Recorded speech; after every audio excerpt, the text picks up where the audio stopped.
Bulletin کے آغاز میں آپ کو بتائیں کہ وزیراعظم شہباز شریف نے سیلاب متاثرین کی مدد کے لیے امدادی فنڈ قائم کر دیا۔ بلوچستان میں سیلاب سے غیر معمولی تباہی ہوئی۔ وزیراعظم شہباز شریف کا یہ کہنا ہے کہ مخیر حضرات سیلاب کی تباہی کا شکار اہل وطن کی دل کھول کر مدد کریں، مشکلات میں گھرے افراد کو دوبارہ آباد کرنے میں حکومت کا ہاتھ بٹائیں۔ تو وزیراعظم شہباز شریف نے سیلاب متاثرین کی مدد کے لیے امدادی فنڈ قائم کر دیا ہے۔ بلوچستان میں سیلاب سے غیر معمولی تباہی ہوئی، یہ کہنا ہے وزیراعظم شہباز شریف کا۔ مزید کہتے ہیں کہ مخیر حضرات سیلاب کی تباہی کا شکار اہل وطن کی دل کھول کر مدد کریں، مشکلات میں گھرے افراد کو دوبارہ آباد کرنے میں حکومت کا ہاتھ بٹائیں۔ تو وزیراعظم شہباز شریف نے سیلاب متاثرین کی مدد کے لیے امدادی فنڈ قائم کر دیا ہے۔ ان کا کہنا ہے کہ بلوچستان میں سیلاب سے غیر معمولی تباہی ہوئی ہے، مخیر حضرات سیلاب کی تباہی کا شکار اہل وطن کی دل کھول کر مدد کریں۔ وزیراعظم شہباز شریف نے سیلاب متاثرین کی مدد کے لیے امدادی فنڈ قائم کر دیا ہے۔ وزیراعظم کا کہنا ہے کہ بلوچستان میں سیلاب سے غیر معمولی تباہی ہوئی، مخیر حضرات سیلاب کی تباہی کا شکار اہل وطن کی دل کھول کر مدد کریں۔ وزیراعظم شہباز شریف نے کہا ہے کہ بلوچستان میں سیلاب سے بہت تباہی ہوئی۔ وزیر خزانہ ریلیف سرگرمیوں کے لیے NDMA کو فوری طور پر 5 ارب روپے جاری کریں۔ وزیراعظم نے متاثرہ علاقوں میں ایمرجنسی نافذ کر دی۔ بلوچستان میں بہت نقصان پہنچا ہے، فاصلے بہت زیادہ ہیں، لاجسٹک کا ایشو ہے اور ایڈمنسٹریشن کا ایشو ہے۔ چیف منسٹر PDMA NDMA مل کے کام کر رہے ہیں۔ اگر گیپس ہیں تو ان کو آئیڈینٹیفائی کر کے ان کو فل کیا جائے۔ کمپنسیشن کے لیے بہت ہی امپورٹنٹ ہے کہ جوائنٹ سروے جو ہے وہ ایک لازمی شرط اول ہے۔ اس میں ہمیں فنڈز مہیا کرنے ہوں گے NDMA کو، اور NDMA PDMA چاروں صوبوں میں مل کے کام ان کو کرنا چاہیے اور کرنا ہوگا۔ اس میں قطعاً نہ NDMA کو کریڈٹ لینا چاہیے نہ PDMA کو۔ یہ عوام کی خدمت کا معاملہ ہے اور اس میں مل کے ہمیں کام کرنا ہے۔ مفتاح، میں آپ کا کام آسان کر دیتا ہوں، آپ فی الحال ان کو فوراً 5 بلین کے حوالے کریں اور بعد میں ہم اس کو ریکوپ کر لیں گے۔ ایک چھوٹی سی کمیٹی بناتا ہوں، مہربانی کر کے آپ صوبوں سے بات کریں۔ وفاقی وزیر خزانہ مفتاح اسماعیل نے کہا ہے کہ ڈھکی چھپی بات نہیں کہ معیشت میں ملک پیچھے رہ گیا ہے، سپر ٹیکس لگایا تو لوگوں کو برا لگ رہا ہے۔ لوگوں کو غلط فہمی ہے کہ بہت سارے امیر لوگ ٹیکس نیٹ میں نہیں ہیں۔ IMF سے معاملات طے پانے میں اپنا کام مکمل کر لیا ہے۔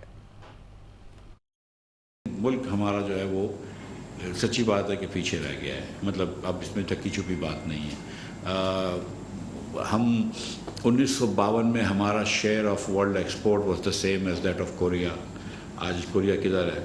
جو ٹیکس جمع کرنا ہے وہ ضروری ہے۔ پاکستان 9.2% صرف ٹیکس دیتا ہے۔ اس کے بعد پھر جو ٹیکس لگائے تھے وہ انڈائریکٹ ٹیکسز لگائے تھے تو لوگ بولتے تھے انڈائریکٹ ٹیکس نہیں لگانا۔ اب میں نے ڈائریکٹ انکم ٹیکس لگایا، اگر سپر ٹیکس لگایا تو لوگوں کو وہ بھی برا لگ رہا ہے۔ سچ بتا رہا ہوں کہ یہ ایک لوگوں کے ذہن میں ایک مغالطہ ہے یا وہم ہے کہ کوئی بہت سارے امیر لوگ جو ہیں وہ ٹیکس نیٹ میں نہیں ہیں۔ ایسی بات نہیں ہے۔ ایز اے قوم now we have to pay more tax. Number 1 یہ چیز کرنی ضروری ہے۔ نمبر 2 ہم کو ایکسپورٹ کرنا زیادہ ضروری ہے۔ اب ہم کو دنیا جو ہے وہ پیسے بھی نہیں دیتی ہے، غریب لوگوں کو ہم پیچھے چھوڑ دیتے ہیں۔ وہاں میں ہمارے ایک ہی ٹرک آتی ہے، جب ہم کو معیشت بیٹھ جاتی ہے اور ہم کو چلانی ہوتی ہے تو امیر لوگوں کو مراد دیتے ہیں۔ بائی دا ٹائم جب اکانومی کی باری آتی ہے کہ کسی کو نوکریاں دیں تو اکانومی اوور ہیٹ ہو چکی ہوتی ہے، پھر آپ بولتے ہیں اچھا چلو سلو ڈاؤن کرو، تو غریب آدمی کی پھر نوکری چلے جاتی ہے۔ میرے لیے سسٹینیبل گروتھ ہے وہ انکلوسیو گروتھ ہے۔ غریب لوگوں کو امیر کریں انشاءاللہ تعالیٰ تو پھر اس کے بعد اس سے اکانومی چلے گی تو لوکل کنزمپشن چلے گی۔ IMF سے ہمارا جو میٹنگ ہے انشاءاللہ اگست کے آخری ہفتے میں ہوگی۔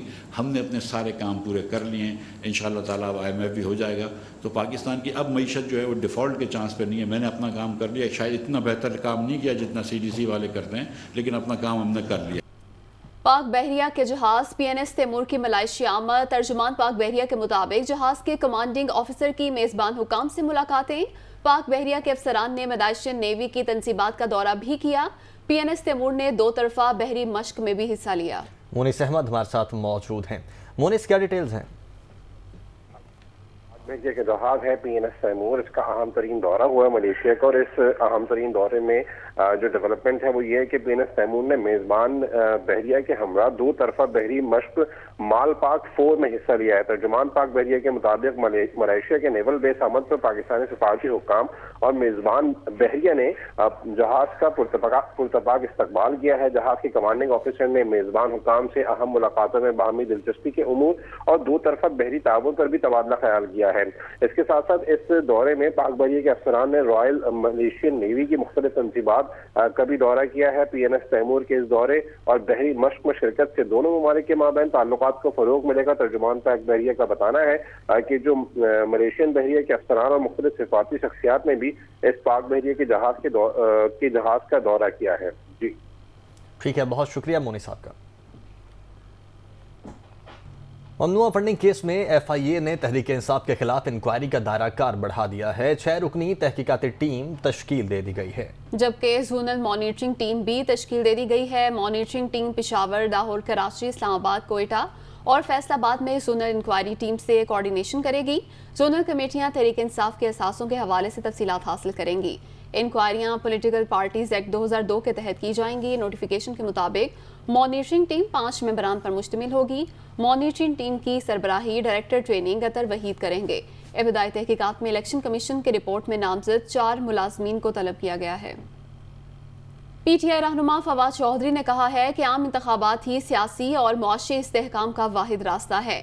شفافیت یقینی بنانے کے لیے الیکشن کمیشن کی تبدیلی ناگزیر ہے۔ اگلے 48 گھنٹے میں اسلام آباد میں بڑے جلسے کی تاریخ کا اعلان کریں گے، جس میں حکومت کو اسمبلیاں تحلیل کرنے کی ڈیڈ لائن دی جائے گی۔